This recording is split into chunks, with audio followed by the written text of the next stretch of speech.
This is the Wall Street Shuffle. Still no word from Washington on the result of the great debt debate, nor do I expect there to be. But there is, shall we say, discomfort in the hallways of Congress right now. They're just not playing nice in the sandbox. We've got Republicans yelling at Republicans. We've got Boehner yelling at the Tea Party. We've got Democrats sitting back and saying it's all the Republicans' fault. An unbelievable shambles, and these people are supposed to be the best of the best we have in this country. 535 of the best citizens that America has. Bullcrap. Sorry. I got 535 friends. Any one of those I could put in there and would be better than most of those folks in Washington right now, including the next gentleman we have coming up here. Welcome back to the Wall Street Shuffle. We'd love to have you join us, 877-326-3255. We have Dr. Michael Cox on the line with us, my good friend, former Federal Reserve Chairman. Excuse me, I wish he was a Federal Reserve Chairman. Former Federal Reserve Chief Economist and Director at the O'Neill School for Global Markets and Freedom at SMU Cox's School of Business. Mike, how are you, buddy? Good, Dan. I don't know if you heard my comment or not, but of all your 535 friends, I would be the best in there. Yes, you would. Because, I would be a leader for this Tea Party movement, which needs to gain ground. And America at the last election said it wanted something, and it clearly put some people in office. And I think you're going to clearly see the same thing happen next time. Everybody I talked to was sick up to their eyeballs with the behavior of Congress, and they're planning to do something about it. And so expect more of the same next time. And so, of all the groups that should be, having sway in Washington now, I would think it would be the groups who. It would be the Tea Party groups, and look what they want. They want the government to tighten its belt to balance the budget. They want an amendment to balance the budget. We should have had one decades ago, and we could have had one. You bet. So there are a lot of things that need to be done to fix this country, but certainly in the short run, what we need to do is tighten our belt in Washington, just like you and I have to here in the grassroots part of this country. And Mike, isn't it a travesty that we have gone 2 years without a budget? We've used continuing resolutions. We've just said, okay, here's an open checkbook. Whatever you need, we'll just print or create or whatever tax, whatever the words you want to use. There's no control. There's no chief financial officer. There's no chief economist. There's nobody that is putting any controls on. And all the Tea Party folks are trying to say is, let's just stop incurring new debt. Now, I understand there's a practical limitation in just going cold turkey when you still have obligations that are coming through the pipeline. So I understand we have to reach an accommodation, but the accommodation can't be more open-ended spending and no budgets. Yes, it is a travesty, but it is the logical outcome of the rules that in the process of politics. When I think it was in the Los Angeles Times. One of the, you wouldn't expect this from a reporter, but the reporter just nailed it when he said, "Freedom is not democracy. Democracy is two wolves in a sheep voting on what's for dinner." True freedom comes from having rights which can't be denied, even if 99% of the people vote them away. Yeah, you bet. And that's back to the Constitution, God-given rights and inalienable rights. And it's the government, the federal government, gives us no rights. And yet the average American is so poorly educated that they actually think that the president or the Congress says, "Oh, we're going to give you a right to do this." You're not going to give me anything. I already have it. People should have all rights the government doesn't take from them. The problem is the government is taking more and more rights. Yep. Congress now just votes to take our money away. They get a political constituency which votes to take it away. And, 60% of the population paying 1% of all income taxes, that's a pretty sweet deal for them. Right. But it's a bad deal for those of us who have to pay the big tax burden. I'm getting sick of pulling up to the grocery store and seeing somebody, come in there with on 40 million Americans on food stamps, and then they don't want to buy food with it. They want to buy. Sometimes they just say, "Can you give me the cash? Can I cash this in?" Oh, yeah. Who knows what they're going to spend it on? But it's money you and I cough up, and we're just losing control of this country. But we sound like old, angry, white Republican conservatives sitting around having a brandy, saying, "Oh, these people," you know what I'm saying? This is what people are going to say about us, and it just isn't true. Well, I in a sense, I don't care because if you and I are paying the bill, folks just need to go read Atlas Shrugged. Sure. In the end, Dan, the people who produce in this country, and the people who save and invest and start businesses, and make good choices to get educated and all these things, we're the ones who wind up, because we make good choices. As a result of our good choices, we tend to make higher income. Right. and then we get punished for making those choices. But there is one last choice we can make. We can leave the country, and then what are they going to do? And look, you go read Atlas Shrugged. What happens? Finally, all the people who are getting tired of saying, I don't care whether you think you can vote yourself my money or not. That's right.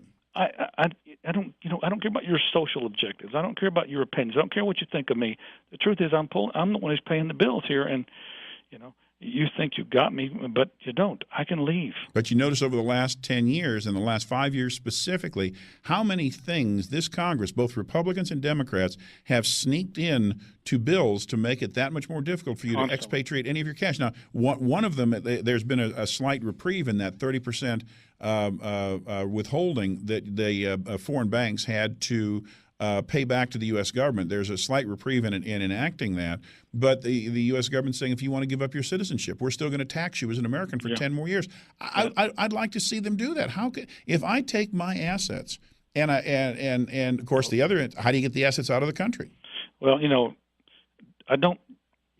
For people who have children, it's particularly difficult because then if you try to transfer your assets back to your children, all of a sudden they're back into this tax scheme again. You bet. There's some states in America now. I don't know. I went to the West Coast and gave 3 speeches last week in Portland, Sacramento, and in Seattle. When I got to Portland, I discovered that the government of Oregon has enacted a new law which says that if you die with more than $1 million, that the state can come in and tax the states over $1 million. And so, really? I mean, it's not just at the federal level.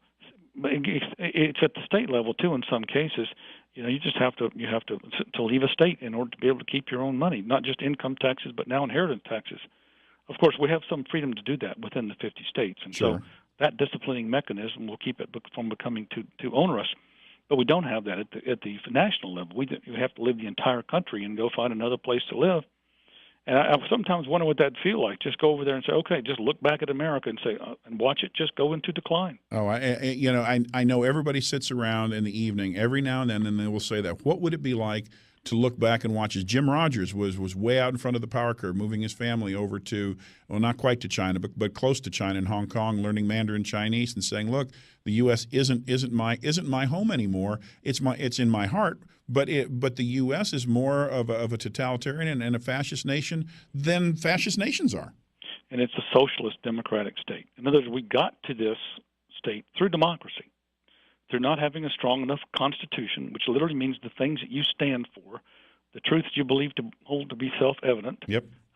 Such as the right to life, liberty, and the pursuit of happiness, without having people, every time you get a little happiness, try to take half of it back from you.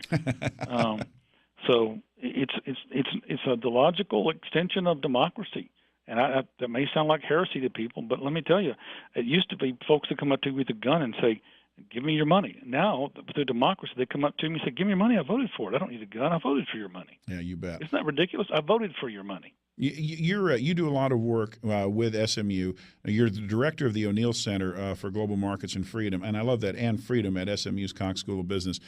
Mike, you do a lot of outreach to a lot of people, and your voice and your opinions matter to people. They matter to our audience. They matter to me.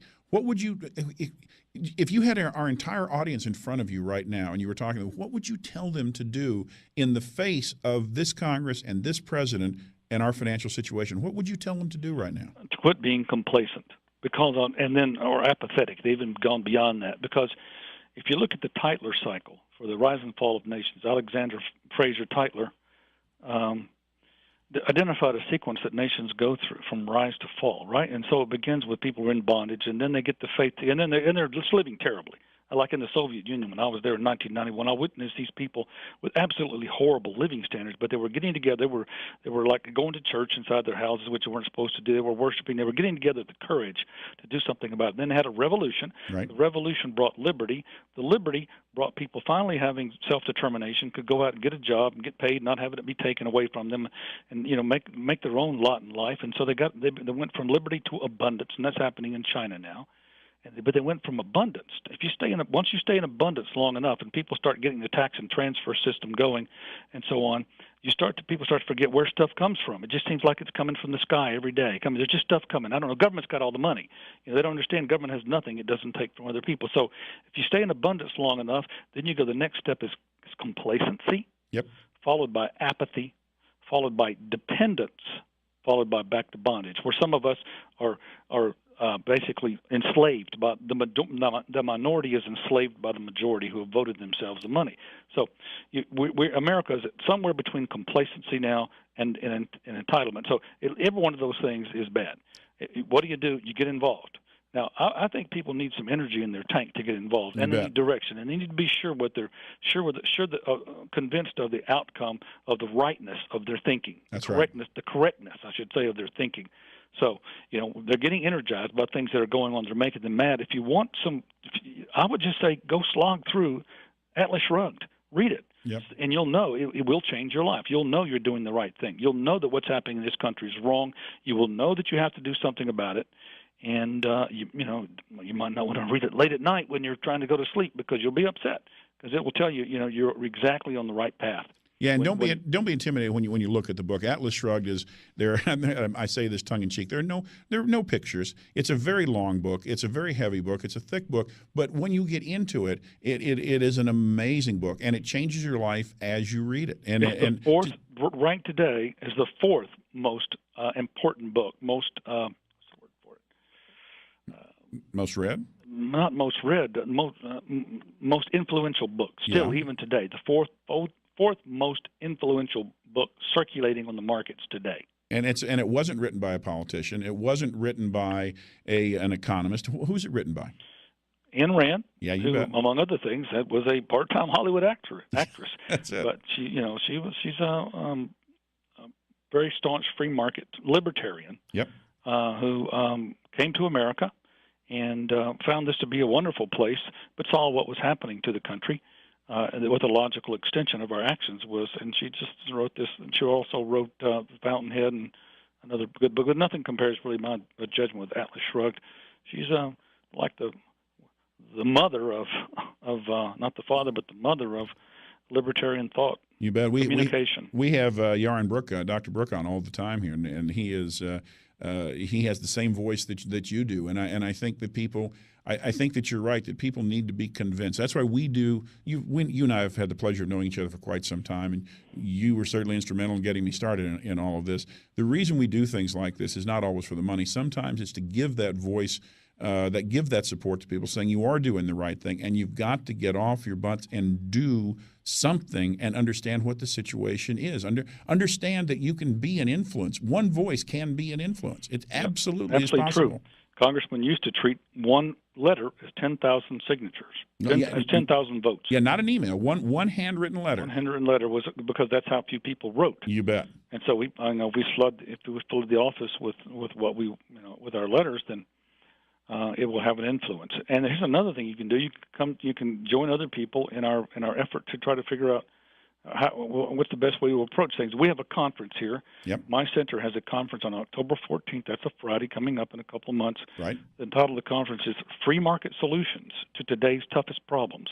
We're going to go over things like global warming, retirement savings, poverty, education, energy, and what else? Healthcare. How would what are solutions to these problems apart from making a bigger government? Yeah, the market can solve all these problems. And one solution is not the Obamacare taking $500 billion out of Medicare and saying, "Oh, we fixed the situation." No, that's not a solution. That'll make things so much worse. Oh, absolutely. Shane has a number of callers that have called in. Let me just get a couple of the questions real quick for you, Mike. Let's go. Let's take one right off the top, Shane. Okay. One of the callers wants to know if you agree with the Federal Reserve's current policy to devalue, or in his words, destroy the dollar. I don't agree that the Federal Reserve is what's behind the destruction of the dollar. I think it's fiscal policy.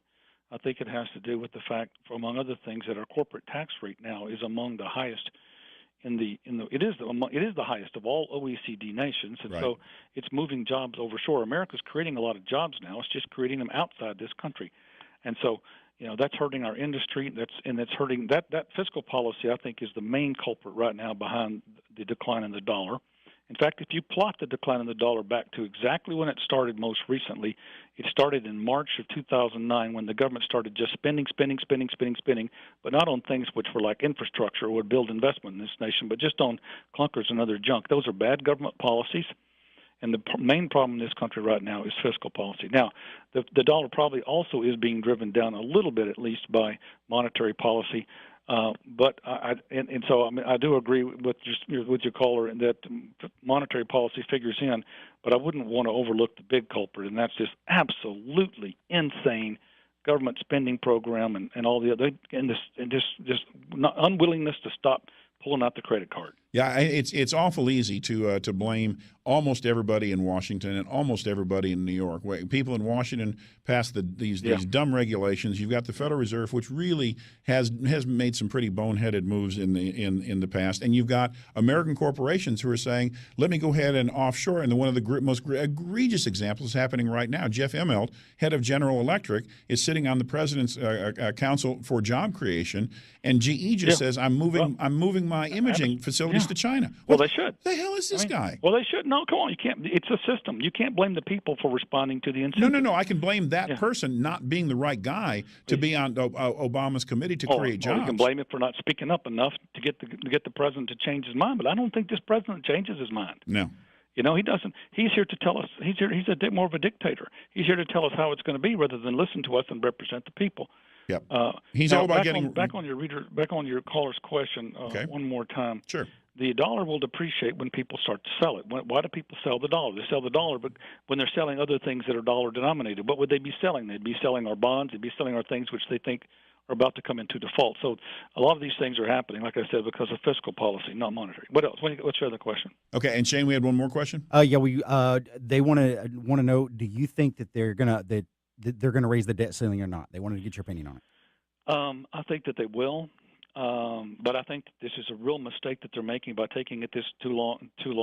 If you get too close to August 2nd, you get too close to a possible bad market event in stock markets, right? And if people start to sell around, say, a couple of days before markets, if there's just regular non-program trading, then the programs might kick in, and you could have a bad experience in stock markets. So I think it's a mistake for them to take this right up to August 1st or July 31st, but we're getting close. The 1st is Monday. Oh, yeah. So, I mean, this is really bad policy, but this is what government does. Government doesn't solve problems. Government creates far more problems than it solves. I know this is probably going to be a silly analogy, but I'm going to take a shot at it anyway. This is a little bit like finding the love of your life, and then all of a sudden, in your eyes, that spouse is perfect, has done nothing wrong, and then little things happen to chip away and to erode your image and your respect for that person, or whatever it might be. And those little chips never get replaced. You can never get back to 100%. When we go through this process, this isn't something that on August 3rd, after we've resolved it, we're going to go, oh, okay, it's no problem. We've shown our vulnerability. We've shown that we're willing to play brinksmanship with the country for the sake of some idiot's re-election year in 2012. My own personal job as a politician, not representing the country, but representing myself. We've shown our weakness, and you and I both know negotiating strategy. That's the one thing you don't want to do because you never get it back. But here's the thing: we don't think that we have to raise the debt ceiling in order to get out of this. You're right. Tell us about that. Thank you. Suppose you had a credit card, and you hit your limit, and then the other credit card companies know that you've got it, and nobody will issue a credit card. Right. And so you can't borrow anymore from anybody else to pay off. You can't borrow from Peter to pay Paul, and so you finally have to pay your interest.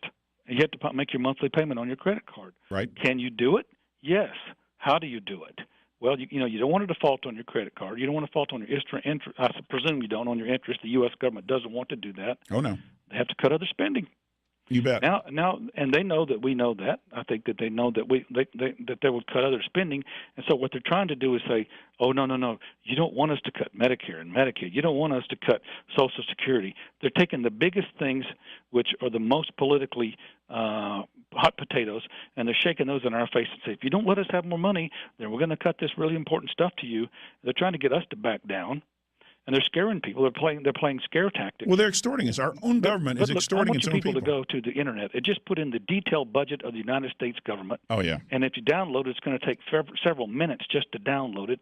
It's over 1,000 pages, and you will find all this incredible mass of garbage that the government is spending money on these bridges to nowhere, managing wild burrows in the desert, thousands of stupid things that in each little part of the country which satisfy one particular politician's political constituency who stuffs money in their pocket so those people will get reelected. It's selling money. We're selling this country for votes.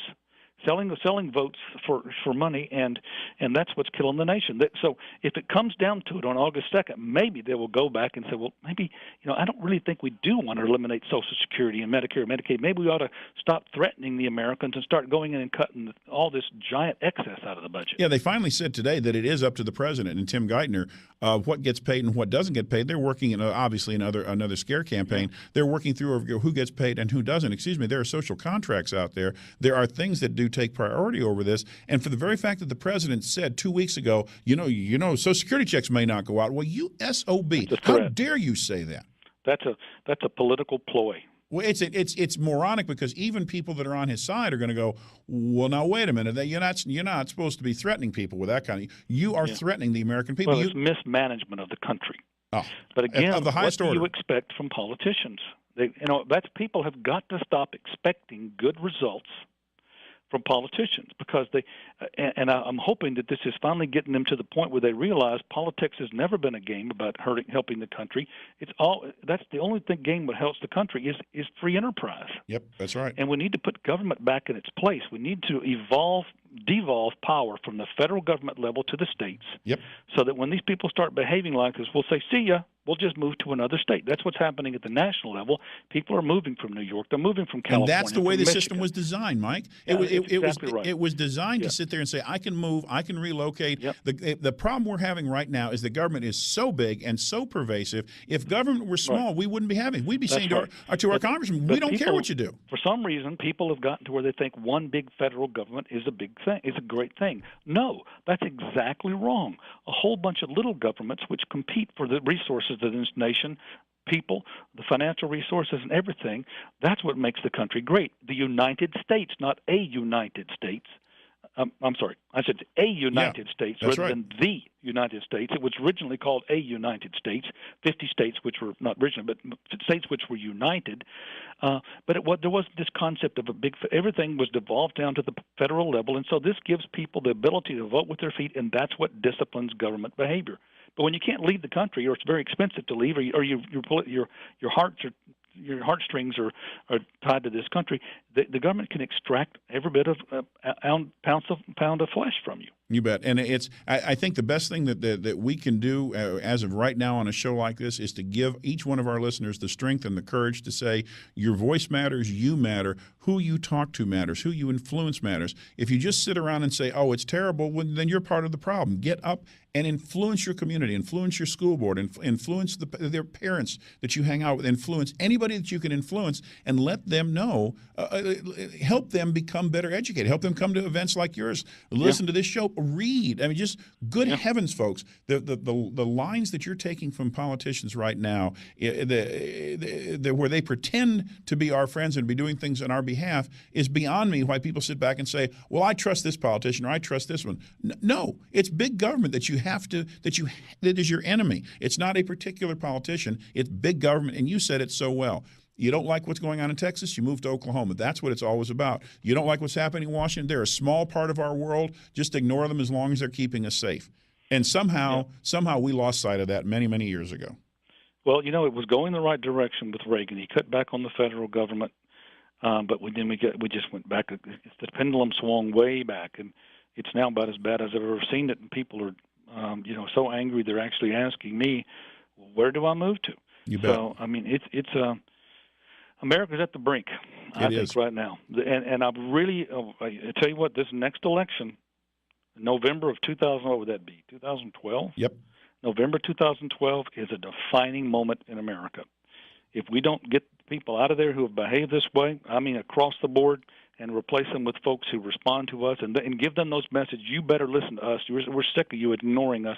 If we don't do that, it's game over. And Mike, it isn't just getting your party in position. I will tell you, to this day, one of the most offensive politicians to me is Trent Lott. And when Trent Lott, the Republican, said, "Don't worry about these Tea Partiers. When we get them to Washington, we'll be able to coerce them and co-opt them." Horrible. Well, you are the filth of the Senate, and I'll say that over and over. So it's not a matter of Democrat and Republican. It's a matter of somebody who believes in smaller government and will do what they say and be responsive to the people that put them there. This is not an issue of people. It's not an issue of parties.